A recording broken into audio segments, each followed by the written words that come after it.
ஒரே ஒரு தடவை எல்லாத்தையும் எதிர்த்து நின்னு பாரு. தப்பு சொல்ற எல்லாருமே உன்னை பார்த்து பயப்படுவாங்க. இதெல்லாம் நீ சொல்லும் போது கேட்க நல்லாதான் இருக்கு. ஆனா நிஜத்துல பண்ண முடியுமான்னு தெரியலையே.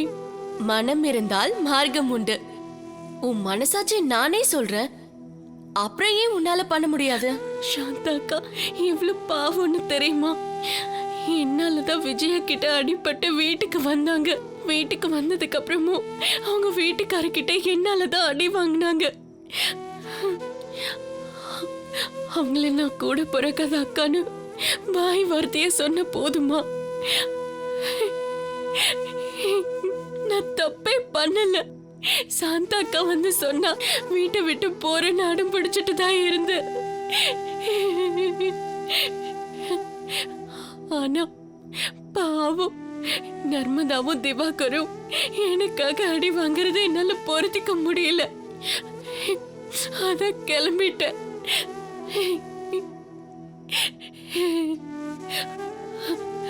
என்னால வீட்டுல இருக்க அம்மா அப்பாக்கும் சிரமம், வீட்டுல தங்க இடம் கொடுத்த சாந்தாக்காக்கும் சிரமம். இப்படி என்ன சுத்தி நடக்கிற எல்லாமே தப்பா இருக்கும்போது நான் எப்படி வருத்தப்படாம இருக்க முடியும்?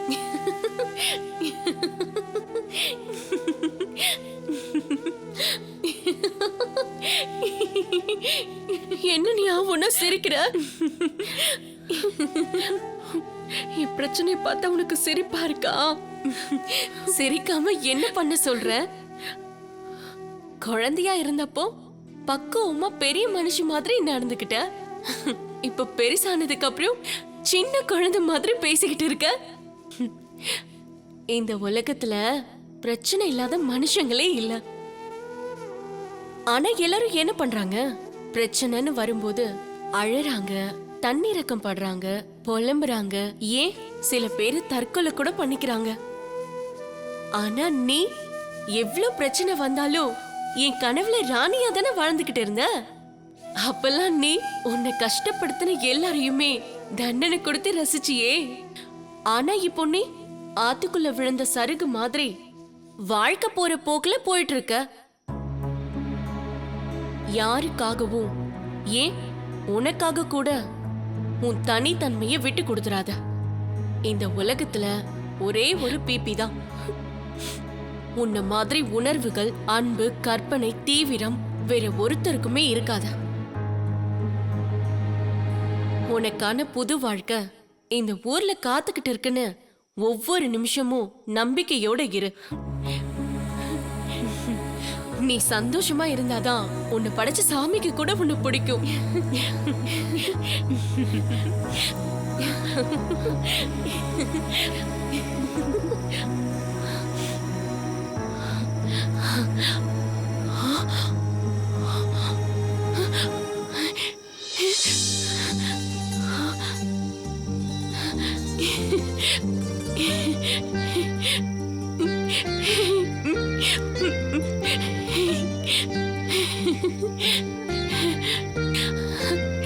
ரொம்ப தேங்க்ஸ் கிளவுன் பிபி.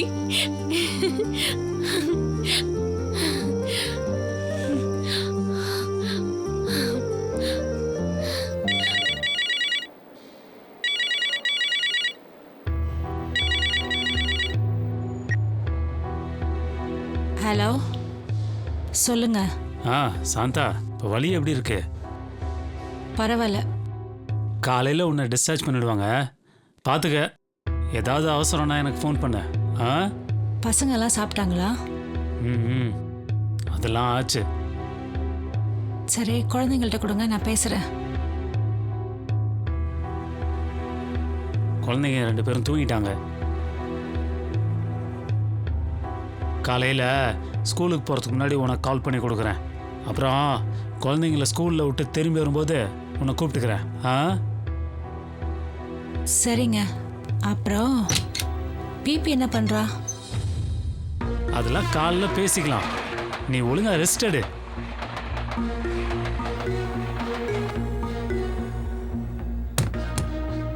என்னம்மா இன்னும் தூங்கலையா? என்னமோ தெரியலம்மா, என் மனசே சரியில்லை. எல்லா குடும்பத்திலயும் பிரச்சனை தாம்மா. அதெல்லாம் நினைச்சுக்கிட்டு இருந்தா எப்பவுமே தூங்க முடியாது.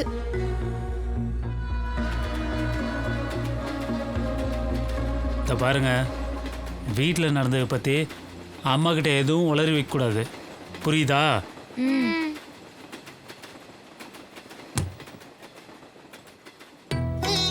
தூங்குமா.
யாருப்பா அந்த பொண்ணு?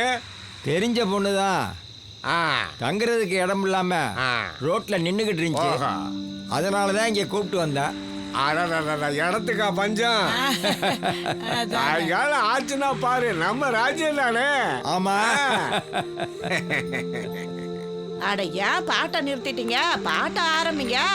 கத்தரிக்காய் கொத்தமல்லி கீரையோட புத்துச்சம்பா பச்சரிசி சோறு கேட்கல, கத்தரிக்காய் கொத்தமல்லி கீரை கேட்கல. வா தாயி வா, இப்படி வந்து உட்காரு. போ, அப்படி போய் உட்காரு. வா நெய் மனத்தில கொத்துக்கறி கோழியோட விருந்து கேட்கல, கத்தரிக்காய் கொத்தமல்லி கீரை கேட்கல. கேட்டதெல்லாம் நாங்க கேட்டதெல்லாம் கேட்டதெல்லாம் கம்பங்கூழு, ஆனா கிடைச்சதெல்லாம் கேப்பாங்கூழு. உன் பேர் என்ன தாயி? என் பேரு போதும் பொண்ணு, எல்லாரும் பிபின்னு கூப்பிடுவாங்க. பேரு நல்லாதான் இருக்கு, விசித்திரமான பேரா இருக்குது. இந்த கிழவங்கிட்ட கொஞ்சம் ஜாக்கிரதையா நடந்துக்கப்பா, இல்லைன்னா உன் பேர்லயே ஒரு பாட்டு எடுத்து விட்டுருவாரு. ஆமா, கொல்லாத கிழவன். நாலு எனக்கே பாட்டு எடுத்துக்கிட்டா பாத்துக்கியே. கூட்டத்துல யாரு என்ட்ரி ஆனாலும் இவரு தான் பாட்டு எடுத்து வரவேற்பு கொடுப்பாரு. ஐயா, சிரிக்காதடா.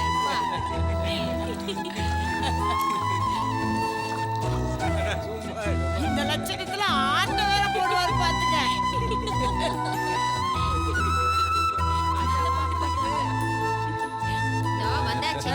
நம்ம விருந்து ரெடி ஆயிடுச்சு, கலந்துக்கப்பா. தயிர் சோறு. காயிற வெயிலுக்கு தயிர் சோறு தான் கரெக்டு. காலையில பொழப்புக்கு போவானாமா, தார் ரோட்டுக்கு தயிர் சோறு தான் சரியா இருக்கும். அடி அடி. அடுத்து இன்னொரு ரவுண்டு கட்டு. சாப்பிட்டு பாரு, விருந்து சோறு கட்டுது. சத்துணவே இங்கதான் தெரியுமா? என்னையா இதுக்கே இந்த பாடுபடுத்துறேன்.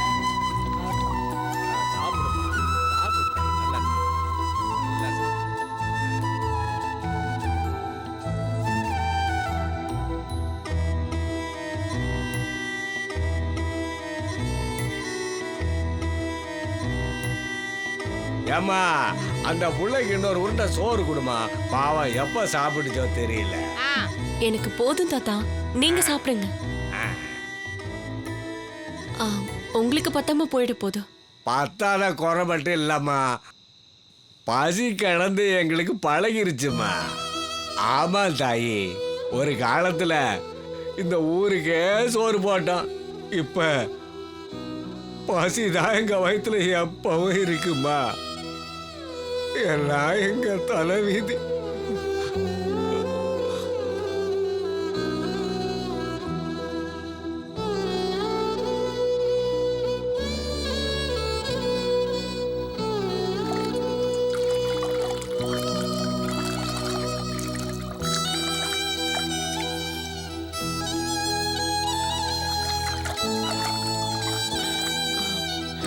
ஊருக்கெல்லாம் சோறு போட்டவங்கன்னு சொல்றாங்க. அவ்வளவு பெரிய பணக்காரங்களா இருந்தாங்களா?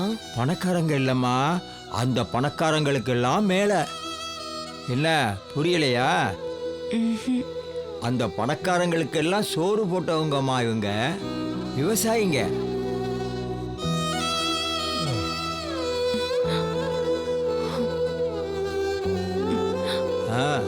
அம்மா இங்க வாமா, இத இங்க வந்து உட்காருமா. போமா. ம், வா வா உட்காரு வா. நாங்கெல்லாம் வேற வேற கிராமத்தை சேர்ந்த விவசாய குடும்பமா. இப்ப தண்ணியும் இல்ல ஒண்ணும் இல்ல, வீடு வாசலை விட்டுட்டு இப்படி ரோட்டோரத்துல வந்து வாழ்ந்துகிட்டு இருக்கோம். ரோடு போடுறது, கல்லு சுமக்கிறது, கட்டடம் கட்டுறதுன்னு எல்லா வேலையும் செய்யறோம். சமைக்கிறத எல்லாரும் ஒன்னா சேர்ந்து சாப்பிட்றோம். என்ன ஒண்ணு, ஊர்ல இருக்கும்போது என்னைக்காச்சும் மழை பெய்யாதன்னு வானத்தையே அண்ணாந்து பார்த்துக்கிட்டு இருப்போம். இங்க ரோட்ல படுத்துருக்குறோம். இப்ப மழை வந்துடக்கூடாதுன்னு எப்பவும் வானத்தை அண்ணாந்து பார்த்துக்கிட்டு இருக்கோம். எல்லாம் நேரம் தாயி. இங்க பறக்கிற வண்டி சத்தமும் ஆரன் சத்தமும் எங்க பசியோட குரலை அமிக்கிறதுமா. எங்களுக்காக தெருவில் உருண்டு புரண்டு விதவிதமாலாம் போராடுறாங்க. வித்த காட்டுறவங்களை கூட நின்று பார்த்துட்டு போறாங்க. ஆனா இங்க விவசாயிகளுக்கு எந்த மதிப்பும் இல்லை தாயி. எங்களுக்கு விடுவி காலமே போற காலாட்டு. சும்மா கடக்கலவா, அந்த புள்ளைய பாவம், அத போய் கண்கலங்க வச்சுக்கிட்டு இருக்க. சந்தோஷமா ஆடி பாடி தூங்க வைப்போம். ஒரு பாட்டு பாடியா? சரி. என்னடி முனி அம்மா உன் கண்ணுல மையி, அது யாரு வச்ச மையி? அது நான் வச்ச மையி. கட்ட புள்ள, குட்ட புள்ள, கருகமணி போட்ட புள்ள, நாக்கு செவந்த புள்ள கண்ணம்மா, அடி நான் தாண்டி உன் புருஷன் கண்ணம்மா, நான் தாண்டி உன் புருஷன் பொன்னம்மா. ஐயோ, நான் போய் படுக்கிறேன். அம்மா, எத்தனை கஷ்டம் வந்தாலும், வகுத்துல எவ்வளவு பசி இருந்தாலும், பாட்டும் கூத்துமா ஆடி சந்தோஷமா இருக்கிறது தாம்மா இவங்க வாழ்க்கை. எப்பேற்பட்ட சோகத்தில் இருந்தாலும் இங்க வந்தா அந்த சோகம் அப்படியே கரைஞ்சிருமா. சரி தாயே, நீ போய் தூங்கு.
யோ பெருசு வாயாங்க.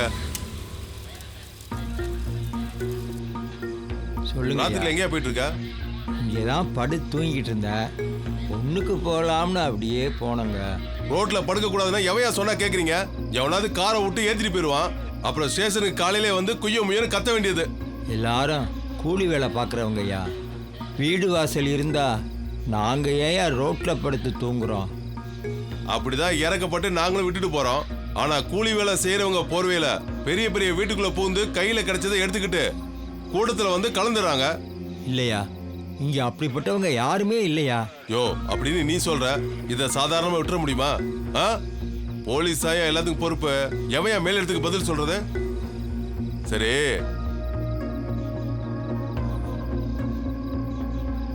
இந்த பொண்ணை எங்கேயாவது பார்த்திருக்கியா?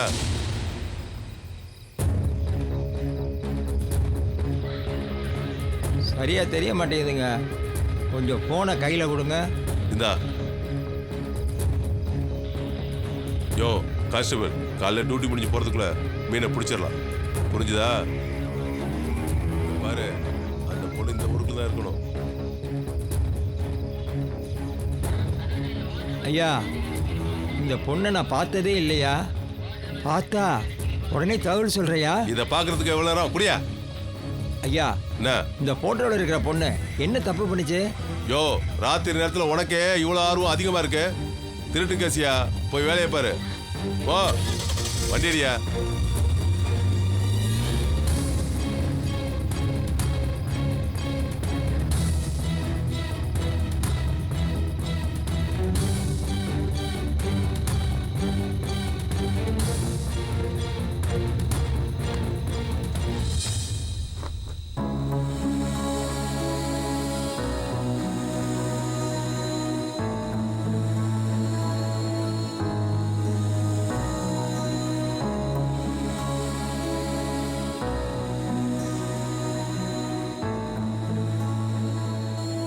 பாக்கெட் அடிப்பியாடா அடிப்பியாடா அடிப்பியாடா அடிப்பியாடா அடிப்பியாடா பாக்கெட் அடிப்பியாடா அடிப்பியாடா அடிப்பியாடா பிட் பாக்கெட் அடிப்பியாடா பாக்கெட் அடிப்பியாடா அடிப்பியாடா அடிப்பியாடா சொல்றா பிட் பாக்கெட் அடிப்பியாடா.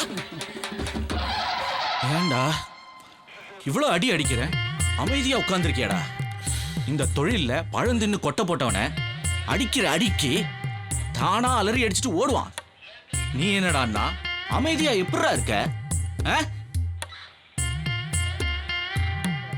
இந்த தொழில்ல பழந்தின்னு கொட்டை போட்டவனை அடிக்கிற அடிக்கு தானா அலறி அடிச்சுட்டு ஓடுவான். நீ என்னடான்னா அமைதியா எப்படிடா இருக்க?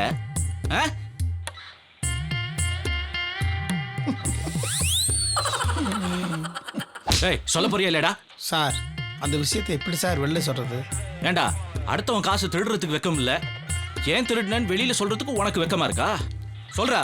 சார், வீட்ல என் பொண்டாட்டி இருக்கான்ல, அவன் செம்ம டார்ச்சர் சார். அதுக்கு இதுக்கு என்னடா சம்பந்தம்? சார், உங்க அடிக்கு பழந்தண்ணி கொட்டை போட்டவங்களே அலறுவான்னு சொன்னீங்கல்ல, நான் இன்னைக்கு தான் சார் முதல்ல திருடி உங்கள்கிட்ட அடி வாங்கியிருக்கேன். அப்போ எப்படிடா கத்தாம இருந்த? சார், என் பொண்டாட்டி உங்களை விட சூப்பர் அடிப்பா சார். அடி வாங்கி உடம்பே பழகி போச்சு சார். என் பொண்டாட்டி அடிக்க முன்னாடி உங்க அடியெல்லாம் ஒண்ணுமே இல்லை சார். மரத்து பண்ண உடம்பு பாருங்க, வேர்க்க உடம்பு இல்லை சார். உங்களுக்கு தான் வேர்த்து இருக்கு தொடங்கி சார். என் ஒட்டுமொத்த போலீஸ் வாழ்க்கைய ஒரே வார்த்தையில் அசிங்கப்படுத்தியடா. சரி, இப்போ சொல்லு, உன் பொண்டாட்டி உன்னை அடிச்சு டார்ச்சர் பண்ணதுக்கும் நீ திருடுறதுக்கும் என்ன சம்பந்தம்? அதை ஏன் சார் கேட்குறீங்க? இந்த ஏத்த வீட்டுக்காரங்க பக்கத்து வீட்டுக்காரங்கெல்லாம் சும்மா இருக்காம டிவி வாங்கிட்டோம், கார் வாங்கிட்டோம், நகை வாங்கிட்டோம்னு என் பொண்டாட்டிக்கிட்ட சொல்லி ஆசையை வளர்த்து விட்டாங்க சார். அதை கேட்ட என் பொண்டாட்டி சும்மா இருக்காம வீட்டில் வந்து வீடு வாங்கித்தான், நகை வாங்கித்தான்னு சொல்லி டெய்லி எனக்கு டார்ச்சர் சார். போட்டு அடிச்சு பாருங்க சார், டெய்லி அடி சார். எவ்வளவு அடி சார் நான் வாங்குறது? உடம்பு அப்படியே பாருங்க திமிஸ் கட்ட மாதிரி ஆயிடுச்சு. வேற வழி இல்லாம என் பொண்டாட்டிக்கிட்ட சொன்னேன், இங்க பாருடி, நீ கேட்கறதெல்லாம் நான் வாங்கி தரணும்னா பிட் பாயிண்ட் அடிச்சதான் விட்டுன்னு சொன்னேன் சார். ஆமா சார், அப்படியா? பொண்டாட்டி பிட் பாயிண்ட் அடின்ட்டா. அடப்பாவி, அதனால தான் பிட் பாக்கெட் அடிச்சு என்கிட்ட அடி வாங்கினியாடா? ஆமா சார். பொண்டாட்டி ஆசைப்பட்டான்னு திருட ஆரம்பிச்சா நாட்டுல இருக்க எல்லா புருஷனும் திருடனா தாண்டா இருக்க முடியும். சாயங்காலம் எங்கனா போய் எக்ஸ்ட்ரா ஒரு வேலை செய். அதை விட்டுட்டு இனிமேல் திருடுறத பார்த்தேன் ஒட்ட நறுக்கிடுவோம் உன்னை. இதான் கடைசியா இருக்கணும், புரியுதா? சரிங்க சார். இந்தா என்ன சார்? வச்சுக்க புடி. ஏய், போடா. சரிங்க சார், தேங்க்யூ சார். ஏன் சார், இப்பதான் காசு இல்லைன்னு என் கையில இருந்து 500 ரூபாய் பணம் வாங்குனீங்க, அதை போய் அவங்கிட்ட கொடுத்துட்டீங்களா சார்? அவன் சொல்லிட்டான், நான் சொல்லல. இதான் அவனுக்கு எனக்கு உள்ள வித்தியாசம் சார். என்ன சார் சொல்றீங்க? போலீஸ்காரன் கூட பார்க்காம ஒரு படத்துல கோவை சர்லாக்கா வடிவேல புரட்டி அடிக்கிற மாதிரி என் பொண்டாட்டி என்ன புரட்டி புரோட்டா போடுவா சார். அவளுக்கு தேவை அடிக்கிறதுக்கு ஏதாவது ஒரு காரணம் மட்டும்தான் சார் வேணும். ஒரு தடவை போர் அடிக்குதுன்னு சொல்லி என்ன புரட்டி அடிச்சா சார். சரி விடுங்க சார், வீட்டுக்கு வீடு வாசப்படி. எனக்கும் தான் விழுந்தது செம்ம அடி. நீங்க அழுதுட்டீங்க, நான் அழல சார். அவ்வளோதான் வித்தியாசம். சார்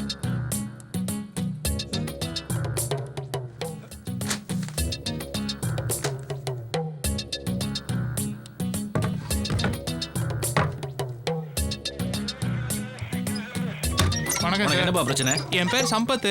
காலைல செல்போன் கடையில் விசாரிக்க வந்துட்டு நேரில் வர சொல்லி ஃபோன் பண்ணியிருந்தீங்க. அதான் என்னன்னு கேட்டு போகலான்னு வந்திருக்கேன் சார். உட்கார். இந்த ஃபோனை போதும் பொண்ணுங்கிறவட்டேருந்து வாங்கினியா? இந்த பாரு, இந்த ஃபோட்டோவில் இருக்கிறவ தான் அந்த பொண்ணு. சார் இந்த பொண்ணு யார் என்னன்ட்டுலாம் எனக்கு தெரியாது. இந்த ஃபோனை விஜயாங்கிற பொம்பளை தான் எனக்கு கொடுத்துச்சு. ஆமாம், இப்போ இருக்கிற சிம் கார்டு கூட அவ பேரில் தான் இருக்குன்னு தகவல் வந்திருக்கு. அந்த பொம்பளை இந்த ஃபோனை ஏன் உங்ககிட்ட கொடுத்தா? சார் என்கிட்ட கடன் வாங்கியிருந்தது. கொடுத்த காசை திருப்பி கேட்டால் இந்த ஃபோன் என் தலையில் கட்டிட்டு போயிடுச்சு சார். என்னை நல்லா ஏமாத்திடுச்சு சார். வாங்கினதுலேருந்து ஆஃப் ஆகிக்கிட்டே இருக்கு சார். அதனால தான் கடையில் சர்வீஸ் கொடுத்துருந்தேன். நீ சொல்கிறது உண்மைதானா? சார் சத்தியமா சார். சரி, அந்த விஜய் ஆள் எப்படி? பக்கா ஃப்ராடு சார். நீங்கள் சொன்னீங்களே ஒரு பொண்ணு, ஆமாம் போதும் பொண்ணு, அதுகிட்டேருந்து ஃபோனை ஆட்டை போட்டு வந்திருக்குன்னு நினைக்கிறேன் சார். இல்லைனா 2000 ரூபா கடனுக்கு 8000 ரூபா ஃபோன் கொடுக்குமா சார்? அப்போ இவளும் கேடினா ஒருவேளை நகையை திருடினதுல இவளும் கூட்டாளியா இருப்பாளோ? தெரியலையே சார். அந்த விஜயா வீட்டுக்கு நைட்டே போயிருந்தேன், ஆனால் அவளை பிடிக்க முடியல. நான் தான் சொன்னேனே சார், ஏரியாளுங்க எங்களுக்கே அவள் தண்ணி காட்டுவா. நான் நினைக்கிறேன் நீங்கள் இந்த ஃபோனை தேர தெரிஞ்சுதான் இவன் என் தலையில் கட்டிட்டு போயிருக்கான்னு நினைக்கிறேன். எல்லாம் சரியா? முதல்ல இந்த விஜயா புராணத்தை நிறுத்து. அவளை எங்கே எப்படி பிடிக்கலாங்கிறத சொல்லு. சார் எங்கள் ஏரியாவில் சார் சுற்றிட்டு தெரியும். நீங்கள் என் கூட 2 வீலரில் வாங்க, பிடிச்சிடலாம். சரிங்க சார், போய் பார்த்துட்டு வரேன். போய் பார்த்துட்டு வாயா. சரிங்கய்யா. சார்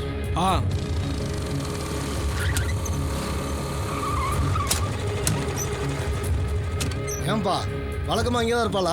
அப்படிலாம் சொல்ல முடியாது சார். அவள் தூண்லேயும் இருப்பா, துரும்புலையும் இருப்பா சார். இந்த ஏரியாவில் இருக்கிற ஒவ்வொரு சின்ன சந்தம் அவளுக்கு அத்துப்படி சார். ஏயா, திருடுறது அவள் தொழிலை வச்சிருக்காளா? அப்படின்னு சொல்ல முடியாது சார். சினிமாவில் கூட அப்பப்போ நடிக்க போவா. என்னது, சினிமா நடிகையா? நடிகனா நீங்கள் நினைக்கிற மாதிரி இல்லை சார். ஏதோ கும்பலில் கோவிந்தா போடுவா. ரொம்ப கடுப்பா இருக்கியா? அவளை பிடிச்சாதான் இந்த கேஸ் க்ளோஸ் ஆகும். யோ, என்னையா சிரிக்கிற? கோடி கோடியாக திருடிட்டு ஏமாத்திட்டு வெளிநாடு போனவங்களாம் விட்டுறீங்க. 10 ரூபா திருநா பக்கத்து சேர்ந்தா தேடி தேடி விரட்டுறீங்களே, என்ன சார் உங்கள் நியாயம்?